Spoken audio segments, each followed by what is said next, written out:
Today I'd like to tell you about some work I've been doing with Dieter van den Bleeken and Greg Moore on parameter counting for singular monopoles on R3. So the question that I want to address in this talk is the following. What is the dimension of the moduli space of gauge inequivalent solutions to the Bogomolny equation on R3 with specified Hooft defect singularities? Our motivation for studying this question is that these moduli spaces are an essential ingredient in the semi-classical analysis of four-dimensional gauge theories on R13 with n equals 2 supersymmetry in the presence of line defects. In particular, wall-crossing phenomena for framed BPS states, that is BPS states in the presence of line defects, is mapped semi-classically to jumping phenomena for L2 kernels of interesting Dirac operators on these hyperkähler manifolds. So in studying these latter two issues, we found that we couldn't find a completely satisfactory answer to this first question on top, and so that's what led to the project I'll tell you about. Of course, singular monopoles is a pretty mature field, and there are a lot of closely related results. I list some of the most relevant references here. So they were first studied by Cronheimer, who showed that there's a correspondence to U1 invariant instantons on Taub nut space. Pauli, using techniques of Cronheimer, considered singular SU2 monopoles on compact 3 manifolds, and using a Atiyah-Singer fixed point index theorem for elliptic operators invariant under U1 action, was able to obtain a dimension for the moduli, or a formula for the dimension of the moduli space. More recently, singular monopoles have played a important role in the geometric Langlands program of Kapustin and Witten. And one of the many things they did in there was generalize Pauli's formula to simple compact gauge groups G. In a different approach, Cherkis and Kapustin constructed a ADHM NOM type construction for singular SU2 monopoles and gave several examples of low-dimensional explicit moduli spaces. More recently, Cherkis and Blair and Cherkis have developed a bow construction for UN instantons on Taub nut, and a special subclass of bows corresponds to U1 invariant instantons, and thus by the Cronheimer correspondence singular monopoles, and these are what they call Cheshire bows. So the techniques that I'll be talking about today are the original ones applied by Eric Weinberg to study smooth monopoles using the Callias index theorem. So an outline for the rest of the talk is I'll spend some time giving definitions, and then I'll discuss the main result and a physical interpretation of it, briefly sketch the idea of the derivation, and look at an example, which we call the Cartan-valued solutions, and then I'll conclude with current work and open questions. Can you just say one word about what is inadequate about the references, the results? Yes. So, for example, on the compact manifold, so those are for compact manifolds. So, so they don't have a contribution from the possible asymptotic sphere at infinity. And in some cases, like the NOM construction is for UN instantons right now. The NOM construction of singular monopoles. Yeah. So we would like a formula which applies to singular monopoles on R3 for simple compact gauge groups.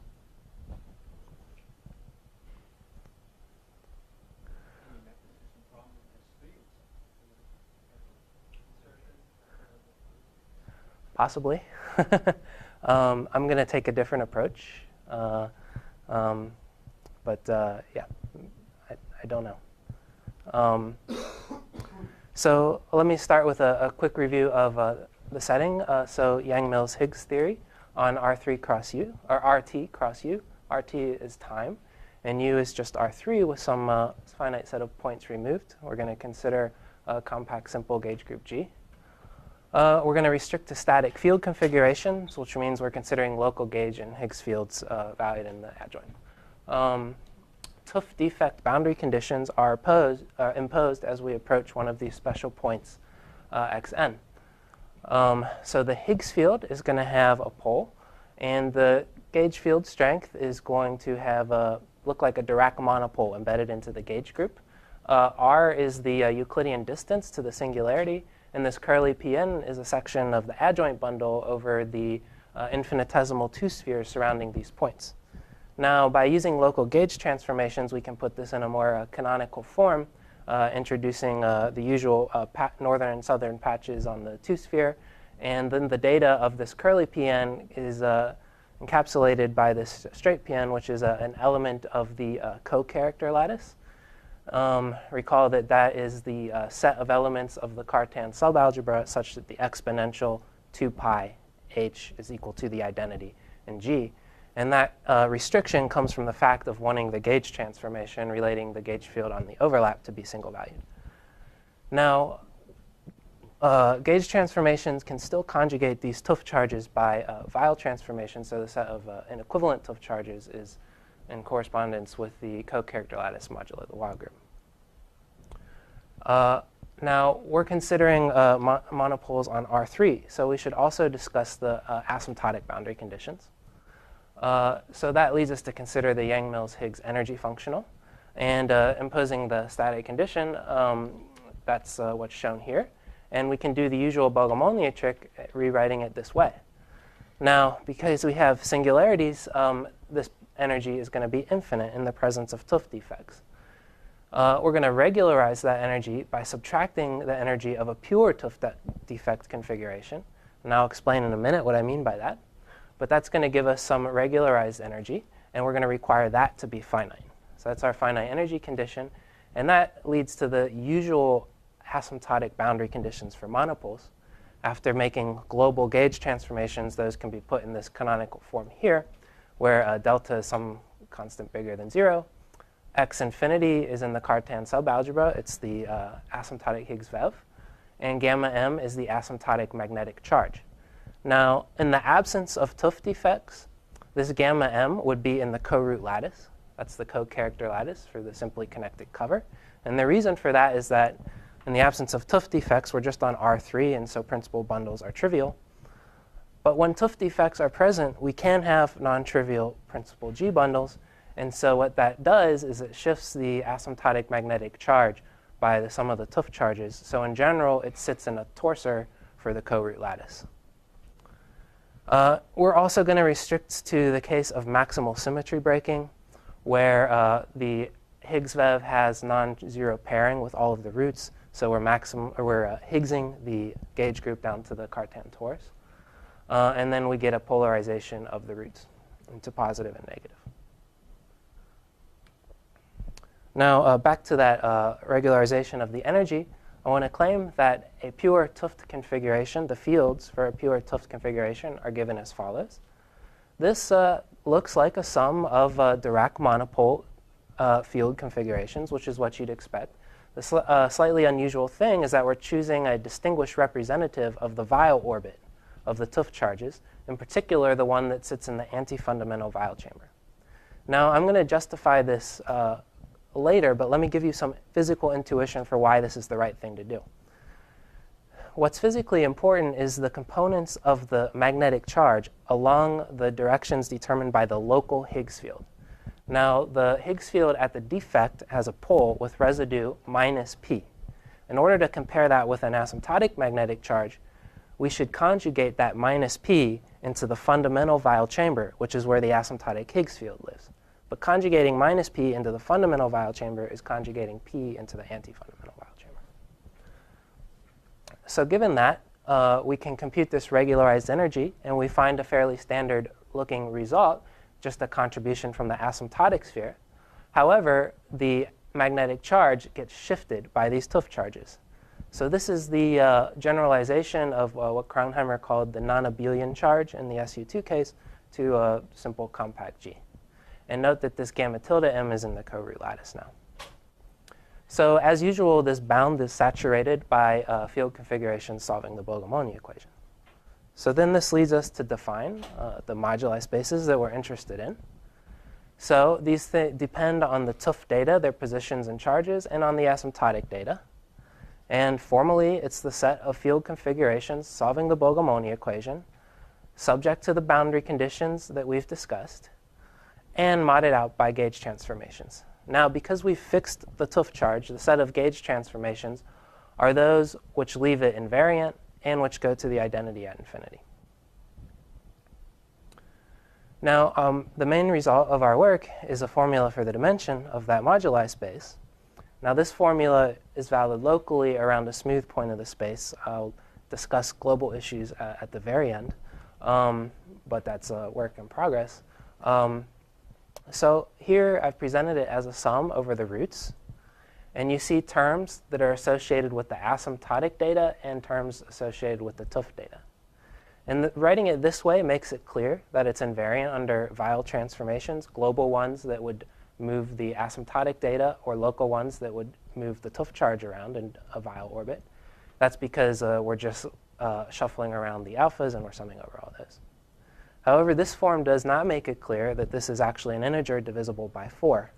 That's what we expect because this moduli space has a hyperkähler structure. I'm not going to talk much about that, but it has a hyperkähler structure for essentially the same reasons that the moduli space of smooth monopoles on R3 has a hyperkähler structure. So how do we make this divisible by 4 property manifest? Well, recall that x infinity gave us this polarization of the roots, and note that this formula is invariant under alpha goes to minus alpha. So I can write it as twice the sum over the positive roots. But when I do that, it simplifies down a little bit. And then when I look at this in parentheses, I see that I can rewrite it in terms of that non-abelian charge I defined before. So now I have the sum over the roots, over the positive roots. That gives me twice the Weyl element. The Weyl element has the property that its pairing with any simple co-root is 1. And so I end up getting 4 times the sum over these m tilde i's, where what I've done here is I've expanded the gamma tilde m as a sum over simple co-roots. And so we'd like to put forth then the same interpretation that Weinberg put forth back in the case of smooth monopoles, that for each simple root alpha I, we have m tilde I fundamental Hooft-Polyakov monopoles moving around in the presence of these defects. And we'd like to make a conjecture that these moduli spaces are non-empty if and only if all of the m tilde I are greater than or equal to 0. We could also consider the case where they're all less than or equal to 0 if we switch the sign in the Bogomolny equation. Now, the analog of this if and only if statement for the case of smooth monopoles is proven. The existence part is due to Taubes, and I believe the other direction is due to Murray and Singer. So let's take some special limits of this. So suppose we have no Hooft defects. Well, then we can forget about these terms over here, and we'll recover the standard result for the dimension of the moduli space of smooth monopoles. On the other hand, we could consider a configuration which has 0 asymptotic magnetic charge. Well, then we forget about this first term. And what we have left agrees with the formula of Pauli and of Kapustin and Witten for the dimension of the moduli space of singular monofolds on compact manifolds. This is natural because if we're setting gamma m to 0, it's as if there's no two-sphere at infinity, so it's like the problem could be compactified. So in the next 2 slides, I'd like to kind of give a brief sketch of how we arrived at this result. But if there's any questions. Do you have any information about the actual geometry of the moduli? Very, in very simple examples. So as Cherkis and Kapustin studied some examples, and I could tell you a couple details, but yeah, it's pretty much like the case of it's not even as good as the case of smooth monopoles. Yeah, actually writing it out in metrics is tough. Yeah. Can you change if you replace R3 by 2 plus 1?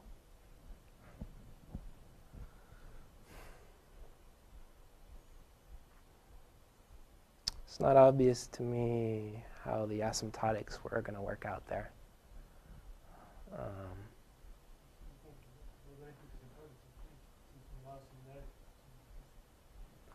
Yeah, but it's so for I mean it's important that that we can have non-abelian stuff running around. I mean, like for this analogy with the compact case, I have to restrict to gamma m's that are equal to 0. Wouldn't that be like a periodic array infinitely monopoles? Mm. Some of them are. Wouldn't all of them be? Infinite periodic array has infinite charge. Yeah, that's what worries me. But you want to find charge in the software. Yeah, I'm sorry, I don't have a better answer. Okay, so let me just remind you a little bit about the connection to deformations in the tangent space. So we're going to introduce the usual notation of a fourth Euclidean direction and construct a U1 invariant connection from the original gauge field and Higgs field. And then the Bogomolny equation is equivalent to the self-duality equation. The metric is the usual one inherited from the kinetic energy functional. And here the notation delta A hat is a tangent vector at the point in the gauge equivalence class of backgrounds A hat, if and only if it satisfies the linearized self-duality equation and a gauge orthogonality condition. So these four equations can be repackaged more nicely if we introduce a little more notation. Euclidean sigma matrices tau and tau bar.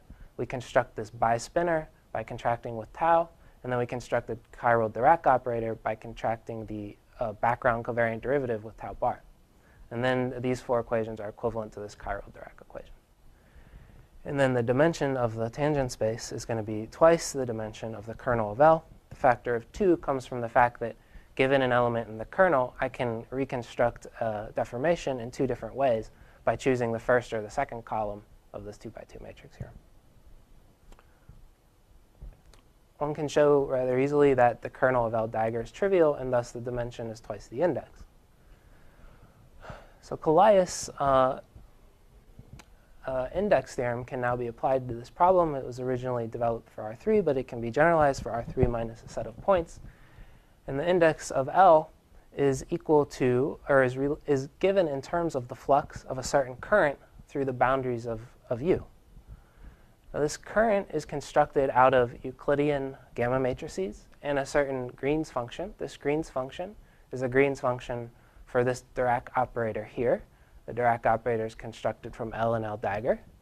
And Z is essentially this mass squared of this massive Dirac operator, and we recover the index in the limit Z to 0. So now we want to apply this result, taking into account all the boundaries that we have. For us, the contribution from the two-sphere at infinity is exactly the calculation that Eric Weinberg did. And so the new thing that we're doing is computing the contribution from these infinitesimal two spheres surrounding the Hooft defects. So we're going to do this by constructing the spectral measure for this operator d hat 0. So this is the leading order Dirac operator, that which I've written out here, that we obtain by plugging in the leading order behavior of the fields in the vicinity of the Hooft defect. The subleading corrections to this operator can be shown not to contribute in the limit where we take Z to 0. And then we can construct so this operator has a purely continuous spectrum, and we can construct its spectral measure by finding an explicit basis of plane wave normalizable scattering states. And then we use that spectral measure to construct the diagonal of this integral kernel. And then we show that in the limit, we recover the contribution that you saw previously in the dimension formula from the Hooft defects. So now let me turn to this example. So we have a family of exact solutions to the Bogomolny equation, which are purely Cartan-valued. These things have the interpretation of one Hooft defect of charge P sitting at the origin, and an asymptotic magnetic charge gamma m, which is also P.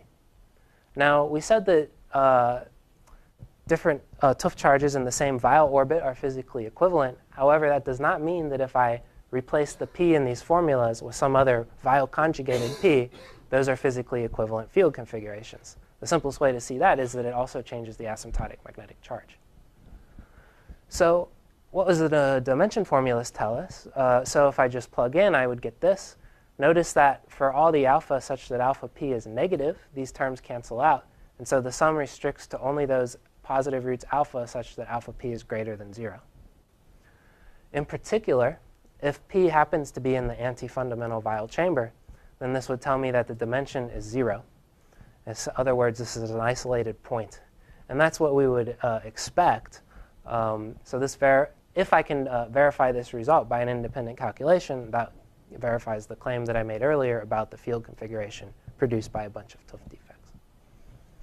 So the way to verify this independently is to explicitly construct the complete set of L2 normalizable solutions to this chiral Dirac operator L. So this is very close to some classic problems, and it's completely solvable. So it's essentially a bound state of electrons in the background of a Dirac monopole considered in the late 70s by these people. There's one essential difference, though. Our Higgs field also has a pole at the location of the Hooft defect. That changes the details of the operator such that we don't have to worry about the ambiguities they encountered with having to define boundary conditions at the location of the defect. In other words, issues concerning self-adjoint extensions. So our Dirac operator is self-adjoint as it stands. So what do? We decompose psi into components along the roots and components along the Cartan. It's easy to see that there's no L2 solutions along the Cartan. We introduce these little x and p's for the components of x and p along the roots. And then the solution has the following form. J and m are angular momentum quantum numbers. Epsilon is plus or minus, keeps track of what patch we're in. U theta phi is an SU2 rotation that physically is mapping the z-axis to the r-hat axis in R3. And we find that normalizable solutions exist if and only if J is fixed to this special value here, which is correlated with P. And in that case, we get these solutions provided that the sign of x and p are correlated as well. The angular dependence is captured by some Wigner D function in some phase. You can rewrite that combination as a spin-weighted spherical harmonic if you like. And then the radial dependence is power law near the origin and exponentially suppressed at large r, so these are L2 normalizable. It's easy to see that it confirms the dimension formula. If I have a positive root alpha, that means x alpha is greater than 0. And then I'm going to get 2 times 2j alpha plus 1 solutions if and only if p alpha is greater than 0. So the 2j plus 1 is the number of values m can run over. And the extra factor of 2 comes from the fact that if I have an alpha and positive root such that p alpha is greater than 0, I necessarily have minus alpha, a negative root, such that both p alpha and x alpha are less than 0. P minus alpha and x minus alpha.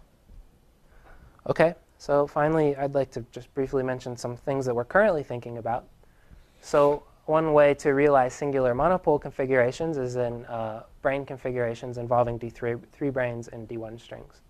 So the gauge theory on a set of D3 branes is a UN, and it can be truncated to the simple Yang-Mills-Higgs system that I've been discussing.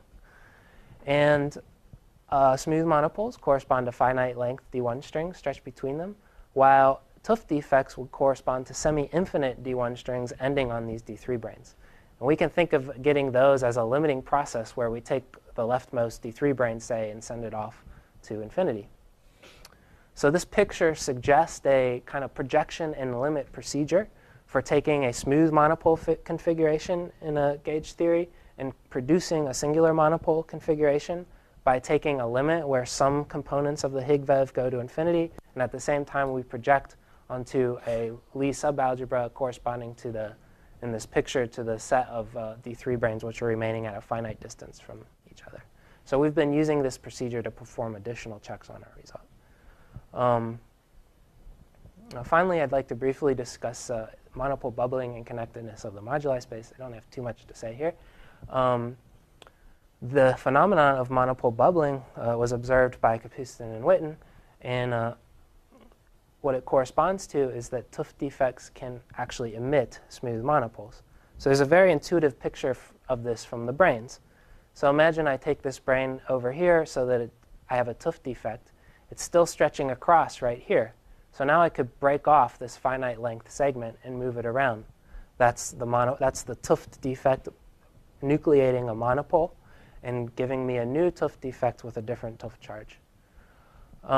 That picture suggests that there should be an embedding of these moduli spaces where M1 is the moduli space of the Hooft defect before the nucleation, and then M2 is the moduli space of the new Hooft defect with the new nucleated monopole running around.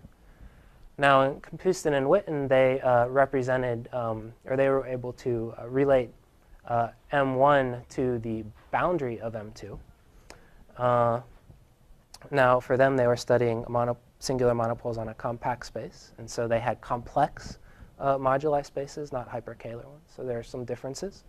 But there are some questions we're thinking about. I mean, is the metric singular at this locus or at this boundary?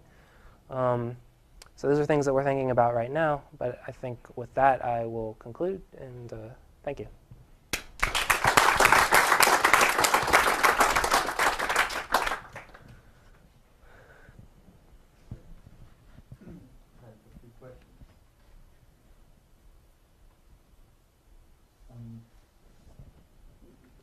The check-asset construction actually gives you some explicit moduli spaces, right? Yes. So it gives you explicit moduli spaces. That's right, for U1 invariant instantons on top nut. Now, if you additionally impose that, sorry, it gives you explicit constructions for UN instantons on top nut. If you additionally impose the U1 invariance condition, which is what's required to relate them to, then that's what they call the Cheshire-Bow condition. And so, yeah, you could look at special cases of their Bow construction of moduli spaces from. Yeah. That's what that's in progress. I fully expect that that we would agree, but I can't say that for certain yet. Thank you. Any other questions? Let's thank Andrew again. And or was there a question? No, I wanted to reiterate my question. I was just asking for your opinion. Do you think qualitatively things will change if you make quantum reductions compact? Will the dimension of the moduli change? See, so certainly the thing I'm worried about is the contribution from the asymptotic part. Certainly the contribution from the Hooft defects will not change because that's a local phenomenon. But I guess my question, the thing that I don't know off the top of my head is if I just consider well, in your feet you have a large circle and a finite circle, and so you have a way of assigning magnetic charges to the way the Higgs field and the Wilson loop behave. You still have a breaking of the Higgs group down to maximum force of the Higgs field. And we call the topology of the set of magnetic charges. There are two types of charges. right. Magnetic charges. Not the real magnetic charges and the field charges. And okay. In that case, you have other techniques of analyzing modular space. I see. And so if there are no singular monopoles, There are no singular monopoles. no single. I see. I see. In this case, you have to have singularity. I see. See. Yeah. I don't know.